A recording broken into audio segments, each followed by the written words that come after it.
Hello everyone, कैसे हो आप लोग। उम्मीद करता हूँ सभी लोग खैरियत से होंगे। तो स्वागत है आप सभी लोगों का एनसीईआरटी हाईलाइट सीरीज में, जहां पे मैं आप लोगों के सामने एनसीईआरटी का हर एक लाइन का डिटेल एक्सप्लेनेशन देने वाला हूं। और आज हम लोग ह्यूमन फिजियोलॉजी का बहुत ज्यादा इंटरेस्टिंग चैप्टर देखने वाले हैं, जो कि है breathing and exchange of gases. तो चलिए बिना किसी देरी के वीडियो शुरू करते हैं। चैप्टर नंबर 14 यहाँ पे आप लोगों को दिखाई दे रहा होगा, ठीक है। Breathing and exchange of gases. तो देखिए ये चैप्टर हम लोग देखने वाले हैं। मैं थोड़ा सा इसको हाईलाइट कर लेता हूँ, कलर भी चेंज कर लेता हूँ, ठीक है। Breathing and exchange of gases ये चैप्टर हम लोग देखने वाले हैं। तो इंट्रोडक्शन भी हम लोग देखेंगे, इंट्रोडक्शन भी नहीं छोड़ेंगे क्योंकि इंट्रोडक्शन भी इंपॉर्टेंट होता है, यहाँ से भी क्वेश्चन आ सकता है। तो चलिए देखते हैं। As you have read earlier, oxygen is utilised by organism to indirectly break down simple molecule like glucose, amino acid, fatty acid etcetera. तो यहाँ पे एनसीईआरटी ने क्या समझाने की कोशिश की है, जैसा कि आप लोगों ने पहले की क्लासेस में पढ़ा है कि जो ऑक्सीजन है ये यूटिलाइज करते हैं ऑर्गेनिज्म। ऑर्गेनिज्म अपने अंदर ऑक्सीजन को लेते हैं, यूटिलाइज करते हैं, ताकि इनडायरेक्टली ब्रेक डाउन कर सके सिंपल मॉलिक्यूल को, यानी कि ग्लूकोज, सिंपल मॉलिक्यूल जैसे कि ग्लूकोज, अमीनो एसिड और फैटी एसिड, इनको इनडायरेक्टली ब्रेक डाउन कर सके, इन्हें तोड़ सके ठीक है, to drive the energy to perform various type of activity. तो इन्हें तोड़कर यहाँ से जो एनर्जी निकल रही है in the form of ATP, इसका जो है तो अलग अलग type of various type of activity में यूज कर सके। इसीलिए ऑर्गेनिज्म जो है, तो यहाँ पे एनसीईआरटी ने कहा है कि इसीलिए ऑर्गेनिज्म क्या करते हैं ऑक्सीजन को यूटिलाइज करते हैं अपनी बॉडी के अंदर, ताकि उस ऑक्सीजन की मदद से सिंपल मॉलिक्यूल जैसे कि glucose, amino acid, fatty acid, इनको तोड़ सके। अब ये जो है तो ग्लूकोज फॉर एग्जांपल 6 कार्बन का कंपाउंड है, कार्बन और हाइड्रोजन से मिलकर बना है, इनके बीच में बॉन्ड है। जब ऑक्सीजन की मदद से इनके बीच के बॉन्ड टूटेंगे तो क्या होगा, वहां से एनर्जी रिलीज होगी in the form of ATP, और उस एटीपी, उस एनर्जी का अलग अलग टाइप ऑफ एक्टिविटीज में यूज करते हैं ऑर्गेनिज्म। फॉर एग्जांपल मुझे रनिंग करना है तो मुझे क्या लगेगी, एटीपी एनर्जी लगेगी। उस एनर्जी मुझे लग रही है तो क्या है, मुझे अगर से मैं नॉर्मल चल रहा हूं तो मुझे एनर्जी कम लग रही है, अगर से मैं रनिंग कर रहा हूं तो एनर्जी की डिमांड ज्यादा बढ़ेगी क्योंकि मैं ज्यादा फास्ट रनिंग कर रहा हूं। तो नॉर्मल कंडीशन में मेरी जो ब्रीथिंग है, मैं जो सांस लूंगा ये नॉर्मल लूंगा, लेकिन अगर से मैं बहुत ज्यादा तेज रनिंग कर रहा हूं तो मेरी सांस भी बढ़ जाएगी, क्योंकि मुझे ज्यादा ऑक्सीजन की डिमांड है, ताकि ज्यादा ऑक्सीजन की मदद से ज्यादा हमारा जो है तो सिंपल मॉलिक्यूल ग्लूकोज वगैरह सारी चीजें टूटे और ज्यादा एनर्जी मुझे मिले। तो ये आप लोगों को मेरे ख्याल से समझ में आ गया होगा। तो यही फंडा है कि जैसा कि कार्बन कार्बन कार्बन हाइड्रोजन समझ लीजिए ग्लूकोज है, C6H6 होता है, नॉर्मल CH बता रहा हूं मैं, ये बीच में का बॉन्ड टूटेगा और यहाँ से एटीपी निकलेंगे और ऑर्गेनिज्म अपने अपने अलग अलग टाइप ऑफ एक्टिविटी में इसका यूज करेंगे। कार्बन डाइऑक्साइड, देखिए कार्बन डाइऑक्साइड जिसको हम CO2 के नाम से जानते हैं, which is harmful, is also release during the above catabolic reaction. तो देखिए ये जो CO2 है ये भी रिलीज होती है अबो कैटाबोलिक रिएक्शन में। कार्बन डाइऑक्साइड जो है तो ये हार्मफुल होती है हमारे बॉडी के लिए, कार्बन डाइऑक्साइड क्या होती है, हार्मफुल होती है हमारी बॉडी के लिए। तो ये भी क्या होती है, रिलीज होती है ये ऊपर की अबो कैटाबोलिक रिएक्शन के अंदर, ठीक है। यानी कि कैटाबोलिज्म वही मतलब है, कैटाबोलिज्म का मतलब है किसी चीज का ब्रेक डाउन होना। वही ग्लूकोज के अंदर के जो कार्बन टूट रहे हैं, बॉन्ड टूट रहे हैं, तो उसी को हम क्या कहेंगे, कैटाबोलिज्म हो रहा है, यानी कि बॉन्ड टूट रहे हैं तो कैटाबोलिज्म, अगर से बॉन्ड बनते हैं तो उसको एनाबोलिज्म कहते हैं। तो यहाँ पर क्या कहा है कि ये जो है CO2 भी रिलीज होती है, CO2 जो है तो ये हार्मफुल है बॉडी के लिए, ये भी रिलीज होती है अबो कैटाबोलिक रिएक्शन में, यानी कि जब बॉन्ड टूटते हैं तो उसको कैटाबोलिक रिएक्शन कहते हैं, और उस कैटाबोलिक रिएक्शन में CO2 भी रिलीज होती है जो कि हार्मफुल होती है बॉडी के लिए, ठीक है। It is therefore evident that oxygen has to be continuously provided to the cells and CO2 produced by the cell have to be released out। तो देखिए यहाँ पे एनसीईआरटी ने क्या कहा है, therefore ये बहुत ज्यादा, इसीलिए बहुत ज्यादा क्या है, एविडेंट है कि ऑक्सीजन जो है तो कंटिन्यूस प्रोवाइड की जानी चाहिए हर एक सेल को, हर एक सेल तक की ऑक्सीजन पहुंचानी जानी चाहिए। और जो कैटाबोलिक रिएक्शन हो रही है CO2 हमारे बॉडी के लिए हार्मफुल है, तो ये CO2 जो प्रोड्यूस हो रही है सेल से, इसको भी बाहर ले जाना चाहिए, यानी कि इसको बॉडी से बाहर करना चाहिए। बहुत ज्यादा इंपॉर्टेंट है, बहुत ज्यादा एविडेंट है। तो दिस प्रोसेस ऑफ, तो देखिए तो ये बहुत ज्यादा इंपॉर्टेंट है कि हर एक सेल तक की ऑक्सीजन पहुंचाई जानी चाहिए और हर एक सेल से जो CO2 निकल रही है उसको बॉडी से बाहर निकालना चाहिए। तो देखिए क्या है, तो this process of exchange of oxygen from the atmosphere which CO2 produce by the cell is called as breathing. उसी को ब्रीथिंग कहते हैं। देखिए ब्रीथिंग किसको कहते हैं, this process of exchange of oxygen from atmosphere with CO2 produce by the cell is called breathing, commonly known as respiration, जिसको हम कॉमनली क्या कहते हैं, रेस्पिरेशन कहते हैं। तो ब्रीथिंग का यहाँ से हमें मतलब समझ में आया कि हमें पता है कि हर एक हमें जो है तो एनर्जी लग रही है, हर एक काम में, बोलने में एनर्जी, चलने में एनर्जी, हर एक चीज़ में मुझे एनर्जी लग रही है। अब एनर्जी का डिमांड मुझे मिलेगा जब ग्लूकोज, ये फैटी एसिड, अमीनो एसिड, जो सिंपल मॉलिक्यूल, जो रेस्पिरेटरी सबस्ट्रेट है, ये टूटेगी। अब इन्हें तोड़ने के लिए मुझे ऑक्सीजन की जरूरत पड़ रही है, ठीक है। अब ऑक्सीजन की जब मुझे जरूरत पड़ रही है तो ऑक्सीजन हर एक सेल तक के, इसका मतलब ये बहुत ज्यादा एविडेंट है, बहुत ज्यादा इंपॉर्टेंट है कि हर एक सेल तक की ऑक्सीजन पहुंचाई जानी चाहिए। अब ऑक्सीजन पहुंच जा रही है, मुझे एनर्जी मिल रही है, मैं बोल पा रहा हूँ, मैं चल पा रहा हूँ, मैं काम कर पा रहा हूँ, तो ये जो कैटाबॉलिक रिएक्शन हो रही है, तो ये टूट रहे हैं। जब बॉन्ड, तो बॉन्ड टूटते समय CO2 भी तो रिलीज आउट हो रही है, क्योंकि कार्बोहाइड्रेट टूट रहे हैं तो CO2 रिलीज आउट होगी। तो CO2 बाहर निकल रही है, तो ये तो हमारी बॉडी के लिए हार्मफुल है। तो इसका मतलब ये जो CO2 बॉडी के लिए हार्मफुल है, तो इसको भी बाहर निकालना बहुत ज्यादा जरूरी है बॉडी से। तो यही जो मैकेनिज्म है, हम जो ऑक्सीजन अंदर ले रहे हैं, ब्रेक डाउन कर रहे हैं फूड का, और वहां से एनर्जी निकाल रहे हैं, एज अ रिजल्ट जो CO2 हमारे बॉडी के लिए हार्मफुल है, इसको बाहर निकाल रहे हैं बॉडी से। ऑक्सीजन अंदर ले रहे हैं, CO2 बाहर निकाल रहे हैं। तो यही जो प्रोसेस है, इसी को हम लोग कहते हैं breathing, commonly known as respiration. यही हमें एनसीईआरटी ने समझाने की कोशिश की है। Place your hand on your chest, अपना हाथ अपने चेस्ट के ऊपर रखिए। एनसीईआरटी ने कहा आप भी रख के देखिए। You will feel the chest moving up and down, तो आपको महसूस होगा कि चेस्ट जो है तो ऊपर नीचे हो रहा है, ठीक है। You know that it is due to the breathing, आप लोगों को ये पता है कि ये ब्रीथिंग की वजह से हो रहा है। हाउ डू वी ब्रीथ, हम कैसे ब्रीथ करते हैं। The respiratory organ and the mechanism of breathing are described in the following section of this chapter. हम कैसे ब्रीथ करते हैं, मैकेनिज्म कैसा है ब्रीथिंग का, उसके अलावा तो ये सभी की सभी चीजें हम जो है चैप्टर के अंदर पढ़ने वाले हैं। तो ये इंट्रोडक्शन था, इंट्रोडक्शन ही हमने लगभग 8 मिनट के करीब में ले लिया। अब देखते हैं रेस्पिरेटरी ऑर्गन। हमने इंट्रोडक्शन देख लिया, अब रेस्पिरेटरी ऑर्गन की तरफ बढ़ते हैं। Mechanism of breathing very among the different group of animals, depend mainly on their habitat, level of organisation. तो जो मैकेनिज्म है ब्रीथिंग का, किस तरह से कौन सा ऑर्गेनिज्म ब्रीथ करेगा, ये वेरी करता है, ये डिपेंड करता है, अलग अलग जगह पे वेरी करता है।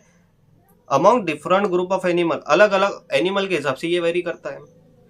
डिपेंड करता है क्या के ऊपर, mainly their habitat and level of organisation.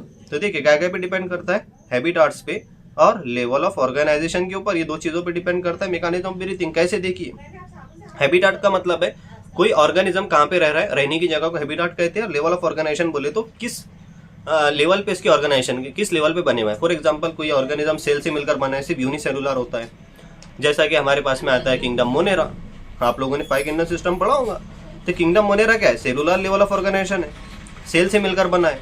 इसी तरह से जैसा कि हम देखेंगे किंगडम मोनेरा प्रोटिस्टा हो गया, उसके बाद में टिश्यू लेवल ऑफ ऑर्गेनाइजेशन, ठीक है। तो टिश्यू लेवल पे कौन है, फंजाई है हमारे पास में। इसके अलावा टिश्यू बहुत सारे सेल ने मिलकर टिश्यू बना लिए। अब बहुत सारे टिश्यू मिलकर क्या बनाएंगे, ऑर्गन बनाएंगे। तो ऑर्गन लेवल ऑफ ऑर्गेनाइजेशन, तो ये जो ऑर्गन लेवल ऑफ ऑर्गेनाइजेशन होती है हमारे पास में प्लांट में होती है, ठीक है। इसी तरह से बहुत सारे ऑर्गन मिलके organ system level of organisation बनाएंगे। तो organ system level of organisation हमारे पास में एनिमल्स के पास में होती है, ठीक है। एनिमल्स, उसमें ह्यूमन बीइंग, सारी चीजें आ गए। तो ये डिपेंड करता है कौन सा ऑर्गेनिज्म किस तरह से ब्रीथ करेगा, उसके हैबिटेट के ऊपर और लेवल ऑफ ऑर्गेनाइजेशन के ऊपर। तो लेवल ऑफ ऑर्गेनाइजेशन में कैसा होगा, फॉर एग्जाम्पल कोई ऐसा ऑर्गेनिज्म है जो कि सिर्फ और सिर्फ एक सेल से मिलकर बना है, यानी कि यूनिसेलुलर ऑर्गेनिज्म है, एक ही सेल से मिलकर बना है। तो उसमें ब्रीथिंग कैसे होगी, क्या उसमें लंग्स होंगे, क्या उसमें गिल्स होंगे। आप ही सोचिए, जब एक ही सेल से मिलकर बना है, लंग्स तो मल्टीपल सेल से मिलकर बना है, बहुत सारे सेल आपस में मिले तब कहीं जाके एक लंग्स बना। अब जब यूनिसेलुलर ऑर्गेनिज्म है, उसकी लेवल ऑफ ऑर्गेनाइजेशन देख रहे हैं हम लोग, यूनिसेलुलर है, सिर्फ एक ही सेल से मिलकर बना है, क्या उसमें लंग्स होगा। आप ही जवाब दीजिए मुझे, नहीं, उसमें लंग्स कहाँ से होगा जब वो एक ही सेल से मिलकर बना है। लंग्स तो मल्टीपल सेल से मिलकर बना है ना, बहुत सारे सेल मिले जब भी तो लंग्स बना। तो इस पर डिपेंड करता है, यूनिसेलुलर ऑर्गेनिज्म के अंदर लंग्स नहीं होगा। तो डिपेंड काय पे करा, उसकी लेवल ऑफ ऑर्गेनाइजेशन क्या है। फॉर एग्जाम्पल कोई हाथी है, अब हाथी जो है तो मल्टी सेलुलर ऑर्गेनिज्म है, बहुत सारे मिलियंस ऑफ सेल से मिलकर बना है, तो उसके अंदर जो है तो लंग्स होगा भाई। इसके अलावा आप गाय ले लो, आप इंसान ले लो, मल्टी सेलुलर ऑर्गेनिज्म है, बहुत सारे सेल से मिलकर बने, इसके पास में क्या होगा, लंग्स होगा ब्रीथिंग के लिए, क्योंकि मल्टी सेलुलर ऑर्गेनिज्म है। इसके अलावा अगर से हम देखें हैबिटेट की बात करते हैं, तो हमने लेवल ऑफ ऑर्गेनाइजेशन अच्छे तरीके से समझ लिए। फॉर एग्जाम्पल हमारे पास में दूसरा कोई ऑर्गन सिस्टम लेवल है, बहुत सारे लेवल ऑफ ऑर्गेनाइजेशन हमने देखा। सेल वाला अगर से कोई ऑर्गेनिज्म है यूनिसेलुलर है तो उसके पास में लंग्स नहीं होगा, तो उस पर डिपेंड कर दिया कि उसकी लेवल ऑफ ऑर्गेनाइजेशन क्या है, तो उसके हिसाब से उसके अंदर मैकेनिज्म ऑफ ब्रीथिंग चलेगा। अब कोई मल्टी सेलुलर है, उसके पास में लंग्स होगा तो उसमें मैकेनिज्म ऑफ ब्रीथिंग उसके हिसाब से चलेगा, उसके लंग्स के हिसाब से चलेगा। अब कोई सिंपल जो है तो सिंपल डिफ्यूजन के थ्रू एक्सचेंज कर लेते हैं गैसेस का, उनको लंग्स की जरूरत नहीं होती। तो ऐसे ऐसे भी हम ऑर्गेनिज्म आगे देखेगी। तो हमने सबसे पहले लेवल ऑफ ऑर्गेनाइजेशन को बहुत डिटेल में समझा। अब हैबिटाट, रहने की जगह को समझते हैं। फॉर एग्जाम्पल हैबिटाट पे कैसे डिपेंड करेगा। हम जो है तो टेरिस्टेरियल ऑर्गेनिज्म है, हम जमीन पे चलने वाले हैं। टेरिस्टेरियल बोले तो जमीन पे चलने वाले, तो हमारे पास में लंग्स है। एक्सचेंज ऑफ गैसेस हम कैसे करते हैं, लंग्स से। तो ये हमारी हैबिटाट है कि हम जो है तो जमीन पे चल रहे हैं तो हमारे पास में एक्सचेंज ऑफ गैसेस के लिए लंग्स है। लेकिन अगर से आप मछलियों के पास में चल जाओ, समंदर में जो चीजें रह रही है पानी के अंदर, उनके पास में चल जाओ, उनके पास में लंग्स है नहीं, क्योंकि उनकी हैबिटाट डिफरेंट हो गई, उनकी रहने की जगह डिफरेंट हो गई। जब वो पानी में रह रहे हैं तो उनके पास में क्या हो गया, उनके पास में मैकेनिज्म ऑफ ब्रीथिंग चेंज हो गया, क्योंकि उनके पास में लंग्स नहीं रहे, उनके पास में क्या हो गया, गिल्स हो गए। तो इस तरह से हैबिटाट पे भी डिपेंड करता है मैकेनिज्म ऑफ ब्रीथिंग। टेरिस्टेरियल है तो लंग्स होगा, पानी में रहने वाले एक्वेटिक है तो उनके पास में गिल्स होगा। तो ये चीजें हमने यहाँ पे से समझने की कोशिश की। अब देखो आगे की चीज, lower invertebrate like sponges, coelenterate, flatworm. जो लोअर इनवर्टिब्रेट्स है जैसा कि स्पॉन्जेस हो गया, पॉरीफेरा जिसको हम कहते हैं, किंगडम पॉरीफेरा, सिलेंटेड हो गया, फ्लैटवर्म हो गया, एक्सेट्रा। तो ये जो हमारे पास में तीन चीजें हैं, इसको मैं हाईलाइट कर देता हूँ, स्पॉन्जेस, सिलेंट्रेट और फ्लैटवर्म। तो ये क्या करते हैं, एक्सचेंज करते हैं ऑक्सीजन को, exchange oxygen with CO2 bye simple diffusion over their body surface, entire body surface. तो ये क्या करते हैं, इनके पास में ये क्या करते हैं, एक्सचेंज करते हैं ऑक्सीजन का और CO2 का पूरे उनके बॉडी सरफेस से, इंटायर बॉडी सरफेस से। फॉर एग्जांपल ये स्पॉन्जेस है, मैं कैसा इसी बना देता हूँ, ये ऐसा, ये स्पॉन्जेस है। तो यहाँ पे क्या होगा, ऑक्सीजन जो है तो बाहर से अंदर जाएगी और अंदर से बाहर CO2 जाएगी, सिर्फ बॉडी सरफेस से। ये जो बॉडी सरफेस दिख रहा है ना आप लोगों को, बस यहाँ से ही इनका एक्सचेंज ऑफ गैसेस होगा। तो यहाँ पे इस तरह से एनसीईआरटी ने कहा, किस किस का, स्पॉन्जेस, सिलेंटेड और फ्लैटवर्म, इनके अंदर एक्सचेंज होगा गैसेस का पूरे बॉडी सरफेस से। फिर उसके बाद में देखते हैं हम अर्थवर्म। अर्थवर्म को मैं हाईलाइट कर देता हूँ थोड़ा सा। Earthworm use their moist cuticle, तो अर्थवर्म जो है तो उसकी मॉइस्ट क्यूटिकल का यूज करेगा। उसके बाद में नेक्स्ट आता है हमारे पास में इंसेक्ट। क्या आता है हमारे पास में, इंसेक्ट। इंसेक्ट देखेंगे हम लोग। जब हम लोग इंसेक्ट की बात करते हैं तो इंसेक्ट के पास में क्या है, नेटवर्क ऑफ ट्यूब्यूल्स है। तो इंसेक्ट काय का यूज करते हैं, नेटवर्क ऑफ ट्यूब्यूल्स का, जिसको हम लोग ट्रैकियल ट्यूब्यूल्स के नाम से भी जानते हैं, to transport the atmospheric air within their body. तो हमने देखा अर्थवर्म उसकी मॉइस्ट क्यूटिकल का यूज कर रहा है। इंसेक्ट के पास में नेटवर्क ऑफ ट्यूब्यूल्स है, बहुत सारे ट्यूब्स हैं, और उस ट्यूब्स को हम कहते हैं ट्रैकियल ट्यूब्स। तो ट्रैकियल ट्यूब्स की मदद से क्या करता है, एक्सचेंज ऑफ गैसेस करता है। उसके बाद में within their body special vascularized structure called as gills are used by most of the aquatic arthropods, mollusc. तो जो एक स्पेशल, अब देखिए हम आगे बढ़ रहे हैं कि स्पेशल स्ट्रक्चर जो है जिसको हम गिल्स नाम देते हैं, गिल्स के थ्रू रेस्पिरेशन हो रहा है, तो यहाँ पे इसने दिया ब्रांकियल रेस्पिरेशन कहेंगे। अगर से कोई ऑर्गेनिज्म गिल्स के थ्रू एक्सचेंज ऑफ गैसेस कर रहा है तो उसको हम कहते हैं ब्रांकियल रेस्पिरेशन हो रहा है।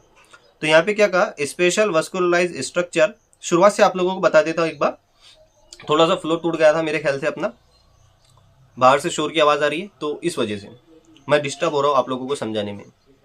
फिर भी मैं हुआ तो इसमें से वॉइस रिमूवल कर दूंगा। तो देखिए अर्थवर्म जो है तो यूज कर रहा है उसकी मॉइस्ट क्यूटिकल को। इंसेक्ट के पास में नेटवर्क ऑफ ट्यूब्यूल्स है जिसको हम लोग ट्रैकियल ट्यूब्स कह रहे हैं।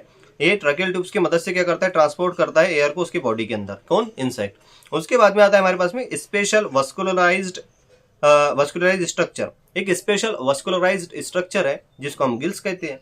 तो गिल्स के थ्रू रेस्पिरेशन हो रहा है तो उसको ब्रांकियल रेस्पिरेशन कहते हैं। तो गिल्स का यूज कौन कर रहा है, gills are used by the most of the aquatic arthropods. Aquatic arthropods use कर रहा है इसका। उसके अलावा मॉल्यूस्क यूज कर रहे हैं, जबकि वेयर एक्वेटिक आर्थ्रोपोड जो पानी में रहने वाले आर्थ्रोपोड है वो यूज कर रहे हैं गिल्स का। मॉल्यूस्क सॉफ्ट बॉडी वाले, आपने किंगडम एनिमलियम पढ़ा होगा, तो मॉल्यूस्क भी यूज कर रहे हैं किसका, गिल्स का। Where the vascularized bag called as lungs are use by the terrestrial form for exchange of gases. जबकि लंग्स का यूज करते हैं टेरिस्टेरियल ऑर्गेनिज्म, जो टेरिस्टेरियल ऑर्गेनिज्म यानी कि जो जमीन पे चलने वाले ऑर्गेनिज्म है, और लंग्स के थ्रू रेस्पिरेशन हो रहा है तो उसे पल्मोनरी रेस्पिरेशन हम लोग कहते हैं। ठीक है, terrestrial form of exchange of gases, ठीक है। अमंग द वर्टिब्रेट्स, वर्टिब्रेट की अगर से बात करें तो फिशेस, अब वर्टिब्रेट के ऊपर आ गए हम लोग, पहले इनवर्टिब्रेट पर थे, अब वर्टिब्रेट की तरफ हम बढ़ने चले गए, यानी कि जिसके पास में वर्टिब्रल कॉलम है। तो फिशेस जो है, फिशेस यूज करती है गिल्स का, फिशेस पानी में रहती है, ऑब्वियसली गिल्स का यूज करेगी। Where the amphibians, reptiles, birds, mammals respire through the lungs, जबकि एम्फीबियंस, रेप्टाइल्स, बर्ड्स, मैमल्स ये अपने कैसे रेस्पायर करते हैं, लंग्स के थ्रू, ठीक है। Amphibian like frog can respire through their moist skin also, amphibian में जो फ्रॉग है तो ये अपनी मॉइस्ट स्किन के थ्रू भी रेस्पायर करती है, यानी कि उसकी जब मॉइस्ट स्किन होती है उसके थ्रू भी एक्सचेंज ऑफ गैसेस कर पाती है, और उसको हम कहते हैं क्यूटेनियस रेस्पिरेशन, ठीक है। क्या कहते हैं हम लोग इसे, क्यूटेनियस रेस्पिरेशन। चलिए आगे की तरफ बढ़ते हैं हम लोग। तो इतने पैराग्राफ में, इतने बड़े पैराग्राफ में हमने सिर्फ क्या देखा कि मैकेनिज्म ऑफ ब्रीथिंग डिपेंड करता है ऑर्गेनिज्म के हैबिटाट के ऊपर, ऑर्गेनिज्म के लेवल ऑफ ऑर्गेनाइजेशन के ऊपर, ये सारी चीजें हमने देखा जैसे कि स्पॉन्जेस, फ्लैट वर्म और सिलेंटेड, ये क्या करते हैं, ये इंटायर बॉडी सरफेस के थ्रू एक्सचेंज ऑफ गैसेस कर रहे हैं। हमने देखा अर्थवर्म के पास में मॉइस्ट क्यूटिकल है, हमने देखा इंसेक्ट के पास में क्या है, नेटवर्क ऑफ ट्यूब्स है जिसको हम ट्रकेल ट्यूब्स कर रहे हैं। उसके अलावा हमने देखा गिल्स का यूज कर रहे हैं, मोल्यूस्क गिल्स का यूज कर रहे हैं एक्वाटिक ऑर्थ्रोपोड जो पानी में रहने वाले हैं, इनवर्टिब्रेट तक की बात करें तो। इसके अलावा लंग्स का जो यूज कर रहे हैं, एक लंग्स बोले तो स्पेशलाइज बैग लाइक स्ट्रक्चर है, इसका यूज कर रहे हैं टेरेस्ट्रियल फॉर्म ऑफ ऑर्गेनिज्म जो जमीन पे चल रहे हैं, जैसे कि बर्ड्स आ गया, एम्फीबियंस आ गया, रेप्टाइल्स आ गया, मैमल्स आ गए, सभी के सभी काय का यूज कर रहे हैं, लंग्स का यूज कर रहे हैं। वर्टिब्रेट्स के अंदर हमने देखा कि फिशेज यूज कर रही थी गिल्स का, जबकि सारी चीजें एम्फीबियंस, रेप्टाइल, बर्ड्स, मैमल्स काय का यूज कर रहे थे, ये यूज कर रहे थे हमारे लंग्स का। उसके बाद में हमने यहाँ तक के देखा कि फ्रॉग के अंदर क्यूटेनियस रेस्पिरेशन भी होती है। क्यूटेनियस रेस्पिरेशन बोले तो फ्रॉग अपनी मॉइस्ट स्किन के थ्रू भी रेस्पायर कर सकती है, एक्सचेंज ऑफ गैसेस कर सकती है, उसको हमने क्यूटेनियस रेस्पिरेशन कहा। हमने ये सारी चीजें यहाँ पे समझी है, इतनी ही चीजें थी ये पूरे पैराग्राफ के अंदर, मैंने आपको समराइज करके बता दिया। अब देखो ह्यूमन रेस्पिरेटरी सिस्टम, ठीक है, क्या देख रहे हैं हम लोग, ह्यूमन रेस्पिरेटरी सिस्टम हम लोग देखने जा रहे हैं। We have a pair of external nostril opening out above the upper lips, हमारे पास में पेयर ऑफ एक्सटर्नल नॉस्ट्रिल है जो कि अपर लिप के ऊपर खुलते हैं, ये अपर लिप है, इसके ऊपर जो खुलते हैं ये पेयर बोले तो दो की जोड़ी दो की जोड़ी को हम कहते हैं, एक की जोड़ी है मतलब, यानी कि दो चीजें हमारे पास में, एक और एक दो, तो ये होगी पेयर। तो हमारे पास में पेयर में क्या है, एक्सटर्नल नॉस्ट्रिल है, इसको एक्सटर्नल नॉस्ट्रिल कहते हैं, जो कि अपर लिप के ऊपर खुलते हैं, ये अपर लिप के ऊपर खुल रहे हैं। It lead to the nasal chamber through a nasal passage, ये जो है तो नेजल चैम्बर के अंदर जाता है नेजल पैसेज के थ्रू, तो ये सारा चीज है क्या, ये नेजल पैसेज है, यहाँ से एयर अंदर जा रही है और नेजल पैसेज हो गया, और अंदर होता है हमारे नेजल चैम्बर, तो ये इंटर करता है नेजल चैम्बर के अंदर through nasal passage. The nasal chamber open into the pharynx, तो ये जो नेजल चैम्बर है ये ओपन होगा फेरिंग्स के अंदर, फेरिंग्स जो अंदर का पार्ट है जो कि कॉमन पैसेज होता है फूड और एयर के लिए। मैं यहाँ पे आपको साइड में डायग्राम के थ्रू समझाने की कोशिश करता हूँ, हो सकता है डायग्राम थोड़ी खराब बने, यार मुझे तो बनानी नहीं आ रही है। ये देखिए कुछ इस तरह से, तो ये हमारा नेजल चैम्बर है, ये सबसे पहले हमारे पास में एक्सटर्नल नॉस्ट्रिल है, यहाँ से ये गया नेजल चैम्बर के अंदर, ये नेजल चैम्बर हो गया, ये नेजल पैसेज हो गया, ये जो पार्ट है ये नेजल पैसेज हो गया, और ये हो गया हमारे पास में फेरिंग्स, ये क्या होगा फेरिंग्स, फेरिंग्स क्या है, कॉमन पैसेज है फूड और एयर के लिए, जिसमें से एक इसोफेगस होगा दूसरा ट्रकिया, ठीक है, यही बात हो रही है यहाँ पे। Pharynx a common portion of which is the common portion passage for food and air, तो फेरिंग्स क्या है, तो देखिए ये ओपन काय में हुआ फेरिंग्स के अंदर, फेरिंग्स क्या है, अ पोर्शन है, अ portion of which a common passage for food and air, food और एयर यानी कि दोनों के लिए कॉमन पैसेज है फेरिंग्स, ठीक है।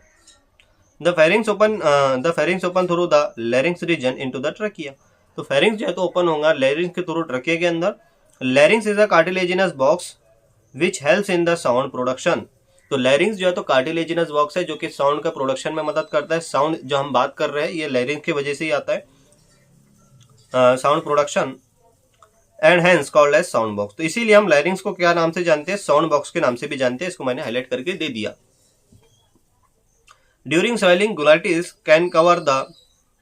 can be covered by the thin elastic cartilaginous flap called as epiglottis, जब हम लुकमा आप स्वेल करते हो, आप निगलते हो लुकमे को, during swelling glottis can be covered by a thin elastic cartilaginous flap, तो जो है तो ग्लोटिस जो है तो कवर होता है थिन कार्टिलेजिनस फ्लैप के थ्रू, जिसको हम लोग नाम एपिग्लॉटिस के नाम से जानते हैं, जो कि प्रिवेंट करता है entry of food into the larynx, जो कि लैरिंग्स के अंदर फूड की एंट्री को प्रिवेंट करता है। ठीक है, एपिग्लॉटिस बोले तो ढक्कन लाइक स्ट्रक्चर है। ये हमारे पास में क्या है, ये हमारे पास में ग्लोटिस है, ये ट्रकिया का पार्ट है ग्लोटिस, और ये जो है तो ढक्कन लाइक स्ट्रक्चर होगा यहाँ पे इस तरह से एपिग्लॉटिस, ये एपिग्लॉटिस हो गया।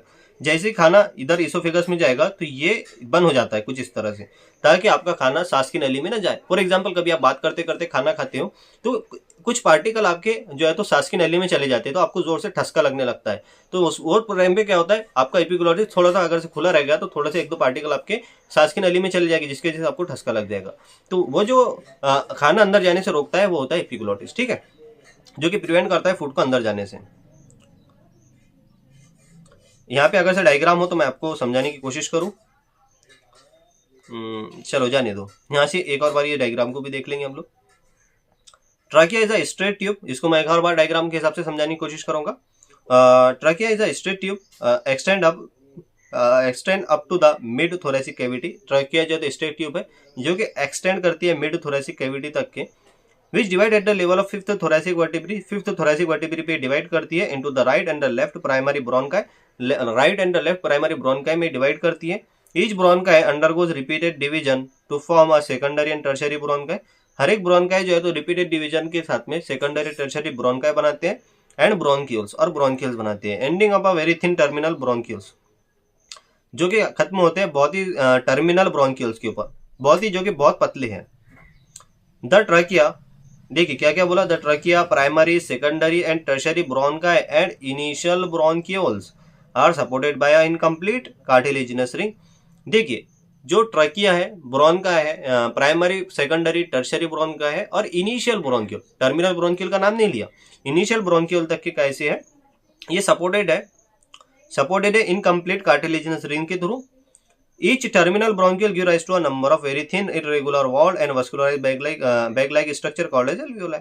जबकि टर्मिनल ब्रोंकियोल क्या करता है,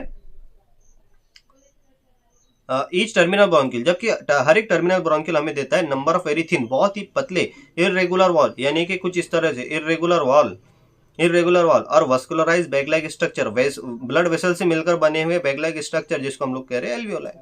तो यानी कि टर्मिनल ब्रोंकियल के पास में हमारे पास में कुछ इस तरह से एल्वियोलाई होते हैं। ये होगा हमारे पास में टर्मिनल ब्रोंकियल और ये होगा हमारे पास में एल्वियोलाई।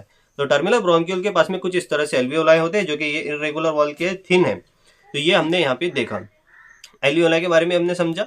इसीलिए जो टर्मिनल ब्रोंकियल है यहाँ पे इनकम्प्लीट कार्टिलेजिनस रिंग नहीं है, क्योंकि अगर से कार्टिलेजिनस रिंग होती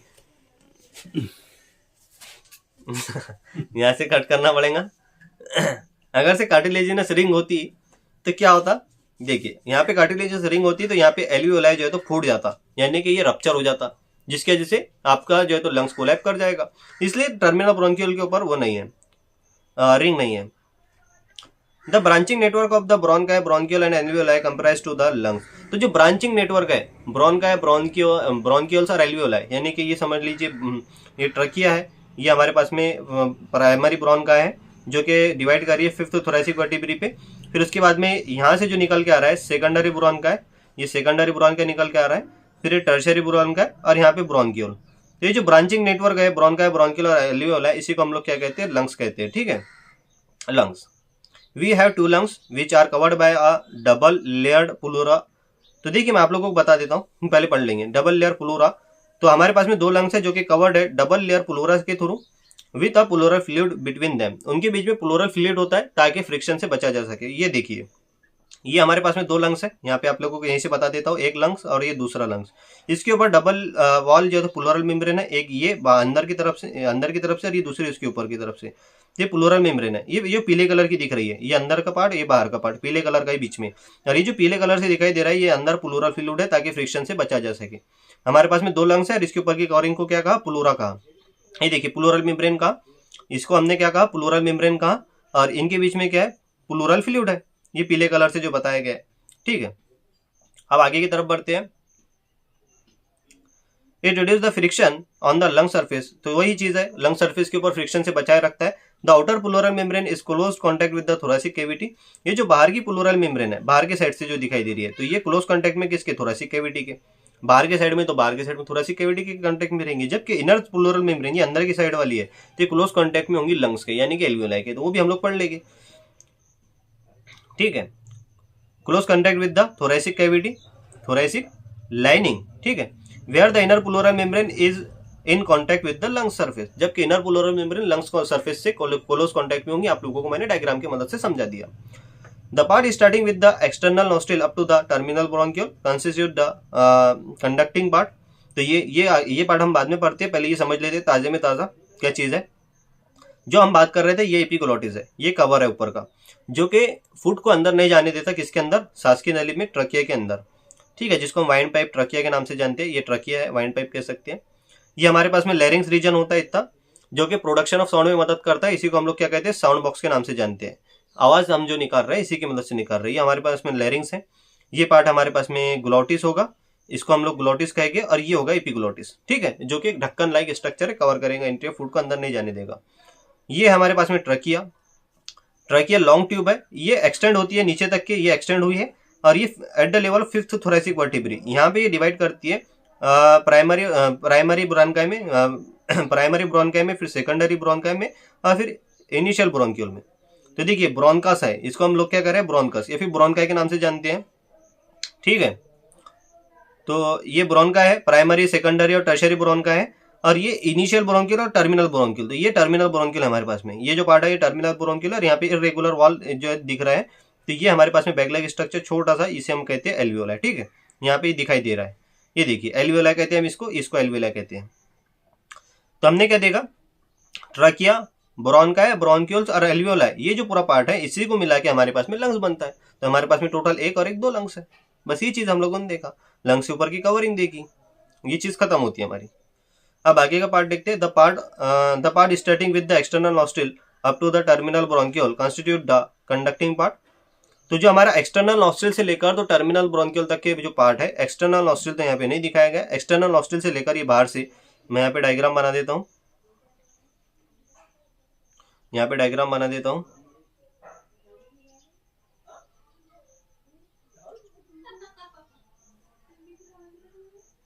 तो ये जो एक्सटर्नल नॉस्ट्रिल से लेकर तो हमारा जो टर्मिनल ब्रोंक्यूल तक के पार्ट है, तो ये क्या है हमारे पास में, कंडक्टिंग पार्ट है। Terminal bronchiole constitute the conducting part, इसे हम कंडक्टिंग पार्ट के नाम से जानते हैं। Where the alveoli and their duct forms a respiratory और exchange part, exchange part of respiratory system, जबकि एल्वियोलाई और उसके डक्ट को हम कहते हैं रेस्पिरेटरी पार्ट और एक्सचेंज पार्ट। ऐसा क्यों? कंडक्टिंग पार्ट बोले तो कुछ ना कुछ चीज को ये कंडक्ट कर रहा है, यानी कि एयर को ये कंडक्ट कर रहा है, एयर को बाहर से अंदर की तरफ भेज रहा है।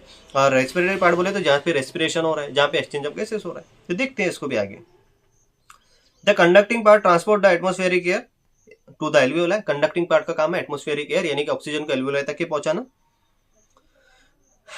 क्लियर्स, तो देखिए कैसा पहुंचाता है, clear it from foreign particle, इसको क्लियर करता है फॉरेन पार्टिकल से। क्लियर कैसे करता है, देखिए फॉरेन पार्टिकल से। ह्यूमिडिफाइज, इसको ह्यूमिडिफाइज करता है यानी कि इसके अंदर थोड़ा बहुत वाटर मिला देता है।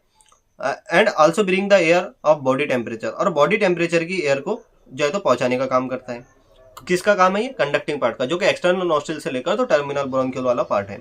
Exchange part is the site of actual diffusion of oxygen and CO2 between the blood and the atmosphere, जबकि जो एक्सचेंज पार्ट है यानी कि एल्वियोलाई इसकी जो डक्ट है, तो ये जो है तो मेन एक्सचेंज ऑफ गैसेस का काम करते हैं, ऑक्सीजन और CO2 को एक्सचेंज करने का काम करते हैं ब्लड के अंदर और एटमोस्फेयर के अंदर। ठीक है, the lungs are situated in the thoracic chamber, lungs जो है तो थोरेसिक चैम्बर के अंदर सिचुएटेड है।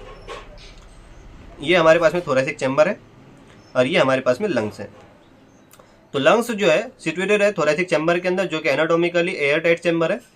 The thoracic chamber is formed dorsally by the vertebral column, पीछे के साइड से डोर्सली ये वर्टिब्रल कॉलम से मिलकर बना है। अब समझ लीजिए सामने का साइड है, तो सामने से हमारे पास में रिब्स होगी कुछ इस तरह से, हमने रिब्स तो देखा, तो रुकिए इसको अच्छे से मैं बना देता हूँ। ये कुछ इस तरह से बॉडी है, तो यहाँ पे सामने से कुछ इस तरह से 12 पेयर में रिब्स होगी, आप लोगों ने जैसे जिस तरह से पढ़ा है। पीछे से ये अटैच होती है वर्टिब्रल कॉलम से, ये पीछे के साइड से वर्टिब्रल कॉलम होता है, सामने से रिब्स अटैच होती है स्टर्नम से। तो ये जो पार्ट है ये पीछे का पार्ट, इसको पीछे से पकड़ के चलिए, तो ये हमारे पास में वर्टिब्रल कॉलम है, पीछे के साइड से ये रीढ़ की हड्डी जिसे हम कहते हैं वर्टिब्रल कॉलम से क्या है बना हुआ है। थोरेसिक चैम्बर की हम लोग बात कर रहे हैं, किसकी, थोरेसिक चैम्बर की। The thoracic chamber is formed dorsally, पीछे की साइड से जो बना है ये वर्टिब्रल कॉलम से मिलकर बना है।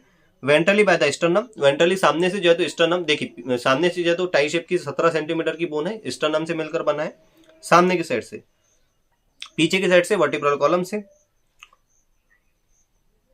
Ventrally by the sternum, laterally by the ribs, तो जो साइडा से बना हुआ है लेटरली तो आपके साइडा से जो है तो रिब्स है, जो आपके फसली है उससे मिलकर बना है, ribs, laterally by the ribs, and on the lower side by the dome shape diaphragm, जबकि नीचे के साइड से जो तो डोम शेप डायफ्राम से मिलकर बना है। तो देखिए ये जो है डायफ्राम, ये जो है तो नीचे की साइड से डायफ्राम से मिलकर बना है, साइड से जो है लेटरली जो है तो रिब से मिलकर बना है, सामने से फ्रंट से जो है तो स्टर्नम से मिलकर बना है जो कि टाई शेप की बोन है, और पीछे की साइड से वर्टिब्रल कॉलम जो कि हमें यहाँ पे दिखाई नहीं दे रहा है। ठीक है, ये सारी चीजें थोरेसिक चैम्बर मिलकर बना है।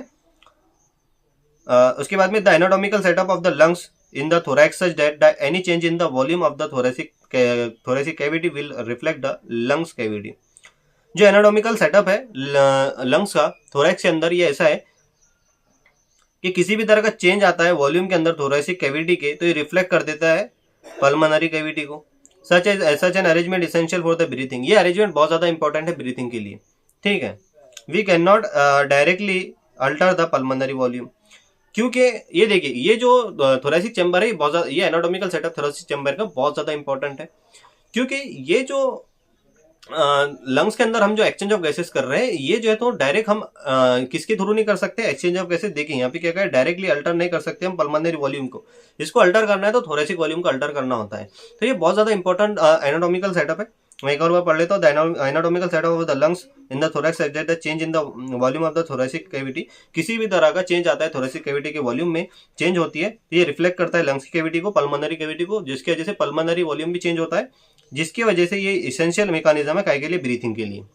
हम डायरेक्टली अल्टर नहीं कर सकते पल्मोनरी वॉल्यूम को, यानी कि लंग्स का जो वॉल्यूम है हम डायरेक्टली कम ज्यादा नहीं कर सकते। लंग्स जो है तो बढ़ रहे हैं, जिसके अंदर हवा आ रही है, तो कम हो रहे हैं अंदर की तरफ जा रहे हैं, हवा बाहर निकल रही है, तो ये हम डायरेक्ट खुद से नहीं कर सकते। ये पल्मोनरी वॉल्यूम है, बाहर लंग्स जो है तो चौड़े हो रहे हैं, एयर अंदर आ रही है, तो ये वॉल्यूम बढ़ रहा है, तो ये हम खुद से नहीं कर सकते। ये जो है तो थोरेसिक वॉल्यूम अगर से बढ़ रहा है तो लंग्स का वॉल्यूम बढ़ेगा। तो ये एनाटॉमिकल सेटअप बहुत ज्यादा इंपॉर्टेंट है। किस तरह से इंपॉर्टेंट है आगे हम लोग पढ़ेंगे। Respiration involve the following step, respiration के अंदर फॉलोइंग स्टेप इन्वॉल्व होते हैं, ब्रीथिंग और pulmonary ventilation by which the atmospheric air is drawn in.